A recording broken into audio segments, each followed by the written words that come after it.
কোন মুমিন বান্দাবান্দীদের কাছে যখন আল্লাহ আর আল্লাহ রাসূলের কথা বলা হয় তাদের কাছে এটাই ফাইনাল, ঠিক কি না? ওমা কানা লিমুমিনিন ওয়ালা মুমিনাতিন ইযা কাদাল্লাহু ওয়া রাসূলুহু আমরান আইয়াকুনা লাহুমুল খিয়ারাতু মিন আমরিহিম। মুমিন নরনারীর কাছে যখন বলা হবে এটা আল্লাহর কথা, আল্লাহর রাসূলের কথা, এটাই ফাইনাল। এরপরে মুমিনের আর নতুন কোনো চয়েস থাকতে পারে না। আল্লাহ বলেছে 5 ওয়াক্ত সালাত জামাতের সাথে আদায় করো, এটাই ফাইনাল, ঠিক কি না?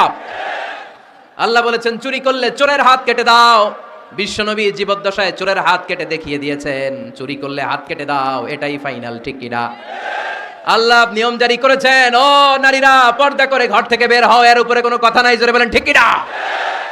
আল্লাহ আইন করে দিয়েছেন রমাদানের 29 দিন কিংবা 30 দিন রোজা রাখবা, এটাই ফাইনাল, এরপরে কোনো কথা নাই, জোরে বলেন ঠিক কি না? যারা সম্পদশালী হয়েছো বছরান্তে 2.5% যাকাত দিবা, বিধানটা কার? এটাই ফাইনাল, এরপরে কোনো কথা আছে? তার মানে আল্লাহ আল্লাহ রাসূল যেটা দিয়েছে এটাই ফাইনাল, এটাই সর্বোৎকৃষ্ট, এর চেয়ে উৎকৃষ্ট আর ভালো হতে পারে না।